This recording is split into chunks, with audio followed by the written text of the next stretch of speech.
باسم أولادنا، باسم دمائنا، باسم شهدائنا الذين افتدون بدمائهم جميعا صغارا وكبارا إناثا وذكورا، باسمكم كلكم أولادنا، كلكم أهل، كلكم تفدون الوطن بدمائكم.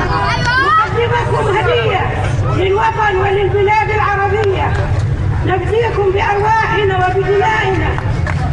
وأتمنى منكم أيها الشباب أن تكونوا هادئين لآخر لحظة، ونتمنى منكم أن لا تعملوا يا شباب إثارات وعصابات وشغلات ترد علينا بالسيء.